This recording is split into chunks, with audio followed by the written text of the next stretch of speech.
So today I'm working on this 1982 XR200. This one starts and runs, but it won't stay running.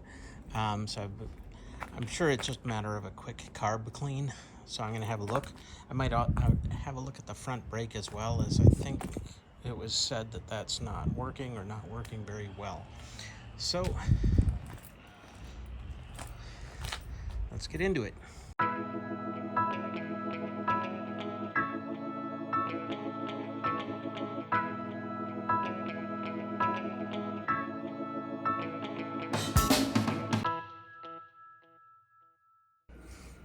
I don't have a manual for this one, but I'm going to just assume that it's going to be easier to get to the carb if I take the side panel seat and gas tank off. So I'll go grab a straight slot screwdriver. One of the fun things about working on so many different bikes is learning a bit about what makes each one unique or special. And then, if all goes well, being able to test ride them. The XR200R got some fantastic reviews in its day and had something to offer riders of all levels. I need a 10 millimeter to get the seat off. Its lightweight and low seat height made it an approachable bike for beginners, but it was still quite capable. And according to a contemporaneous review in Cycle World magazine, it performed well enough to be considered a serious enduro competition bike. I'll include a link to the Cycle World review in the description. All right, now we've got our tank.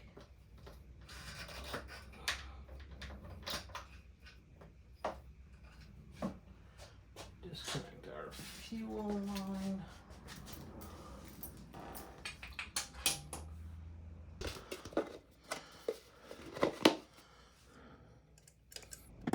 In 1982, the upgrades to a ProLink monoshock with adjustable dampening and a box section aluminum swing arm really elevated the rideability of the bike, and a CDI ignition improved reliability.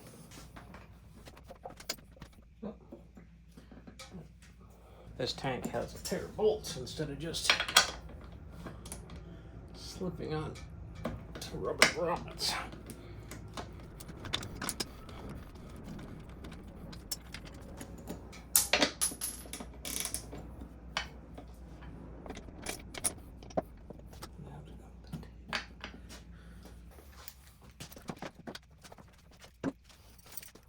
Okay, you can see the carb there a little clearer.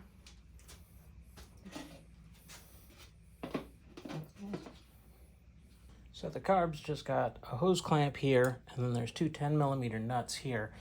But I do think that I'm going to try and take these 10 millimeter bolts for the airbox so I can try and push it back. Well, maybe I won't have to. Maybe this comes off. Let me have a look at that. Having a look at the airbox, and there are 3 screws. I have a 10 millimeter head or a straight slot on it. I already broke these free before I moved the camera over here. They were locked on pretty tight. So I actually needed to use the sock to get them off.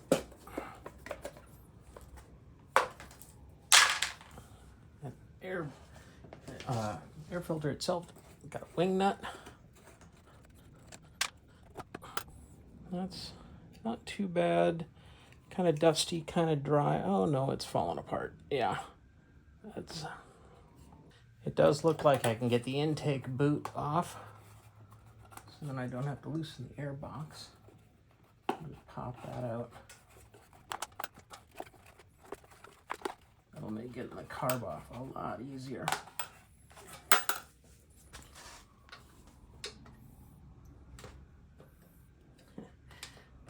Hose clamp in just the wrong spot.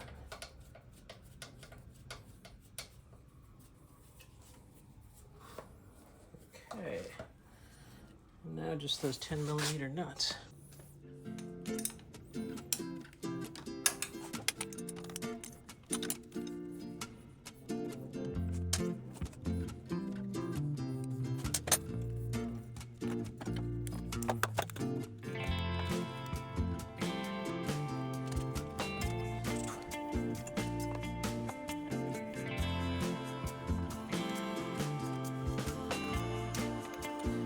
There's our carb off.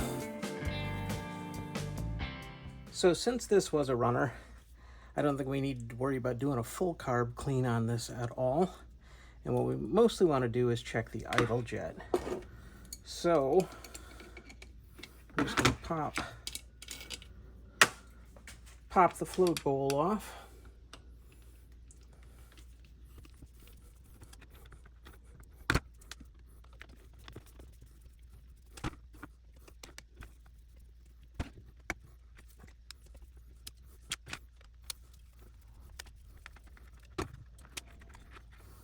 It looks like somebody tried to clean it at some point. You can see the scrape marks in there. I suspect this was right before Frank got it, that somebody cleaned it enough to make it run, but maybe they didn't do a good enough job on the idle jet.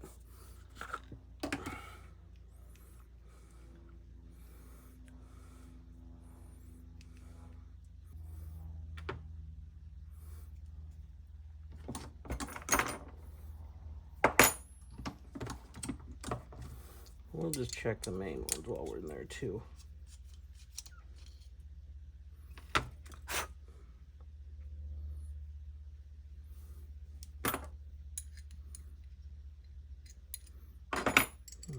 Okay.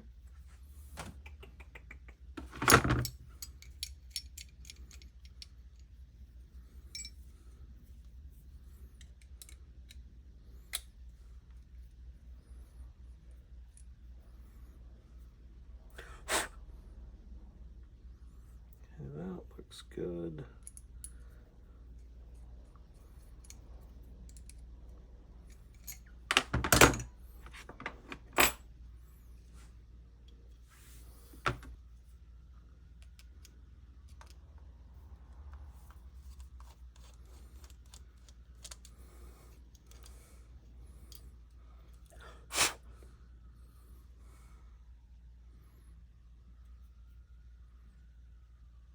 That looks not too bad. I'm going to still spray that one out. That should be the idle jet. This is actually our air fuel mix screw on this one. And another thing I'll show you on this one is, this one, instead of having an enrichment circuit, it actually has a choke, and that cuts off fuel flow or airflow through the carb to cause more fuel to be dumped in.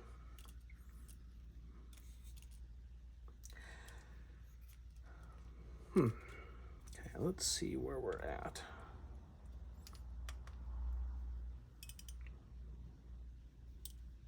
Wow, that was less than half a turn out.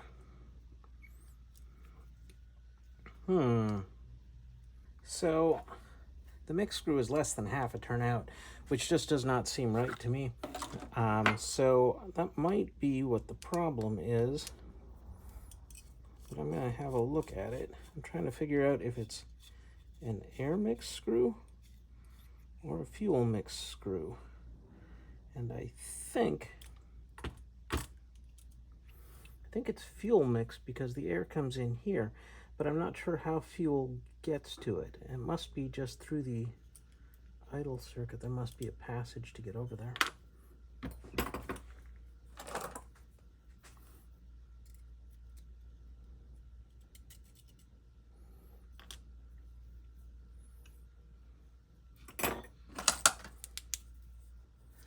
Looks like a broken O-ring in there. Sure enough, that is broken.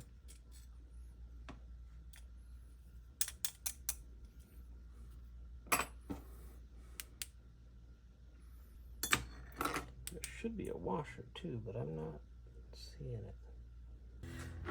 So I found an old O-ring that I'm going to try and use for this and see if it seals up. I'm also going to set it out further than it was.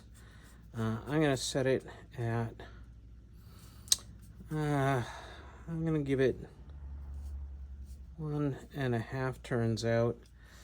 It was running okay at the less than half a turn out, but that just doesn't seem right to me. So I'm going to see if it runs better like this. And if not, we could always go back. Might have to order a carb rebuild kit for this guy anyway, just because I don't know how well that used O-ring is going to do in there. Use this one on that. Just get that snug. I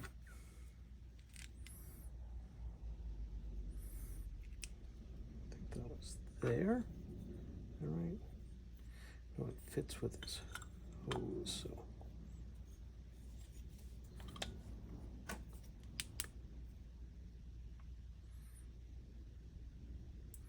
That looks like it's where it's supposed to be.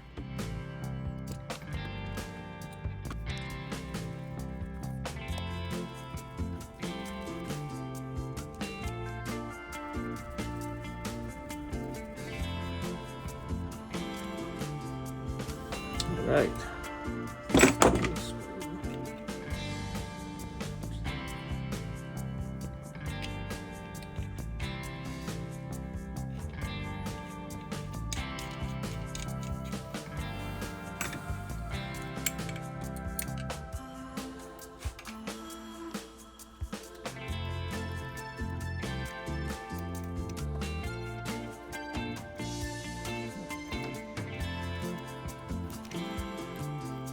Having a hard time getting it to sit back down. Doesn't want to line its slot up.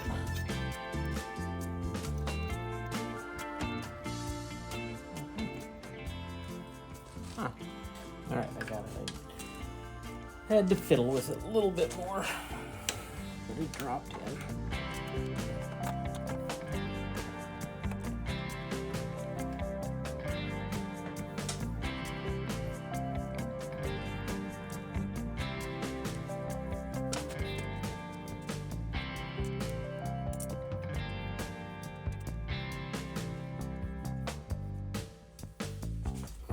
Carb back on, we can get this intake boot back on.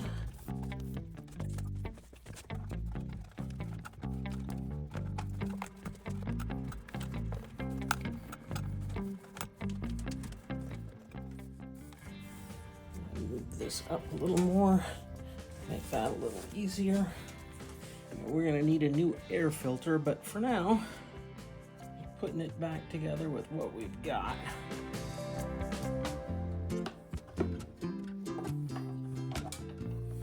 We're gonna see if it runs in better with that idle jet, or excuse me, mix screw further out.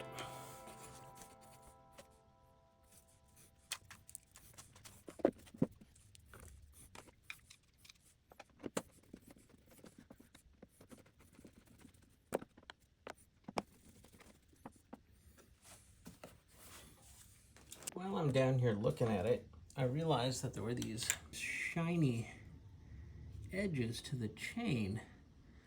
And then I also noticed, if you can see inside at the sprocket, there's some shininess there too.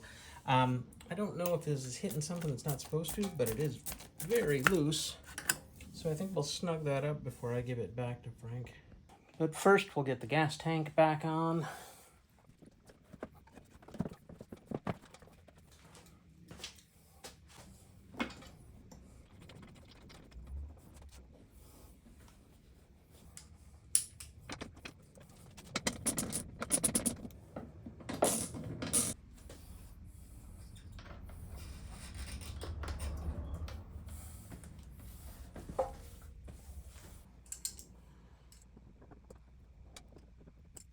Get our seat back on.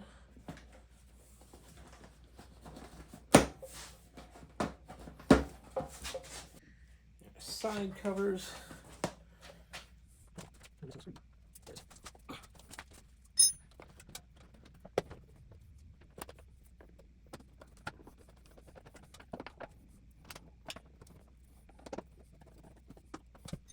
All right, before I take it off this stand, retension that rear chain.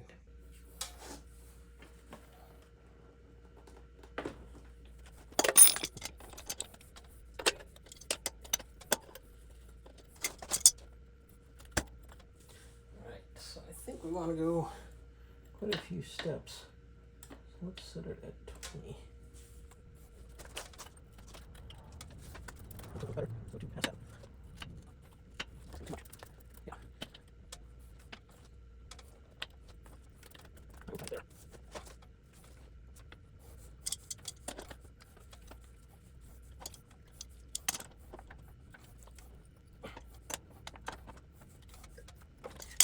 Well, it still might be a little tight. Shoot. All right.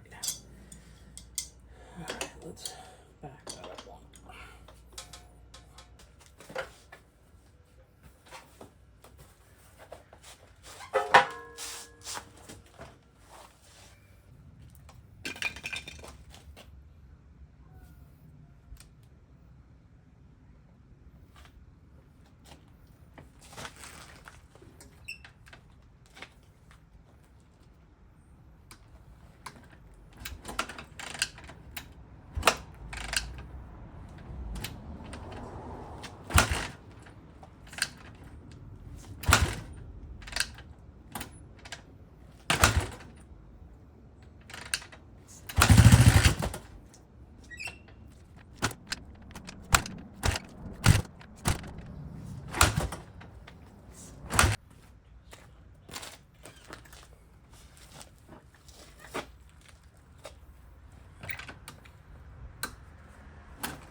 Okay, I just tried to turn the mix screw another half turn out, so it's 2 turns out now. We're going to see if that makes any difference.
This is a super fun little bike, and I'd love to get a chance to try it off-road sometime.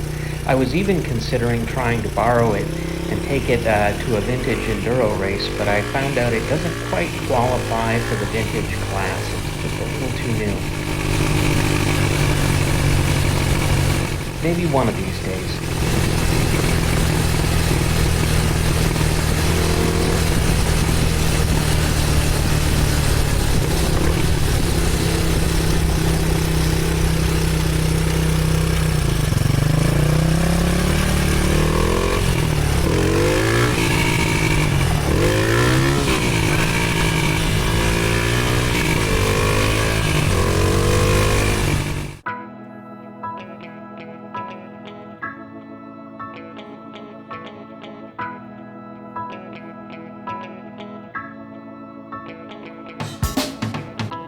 As always, thanks for watching.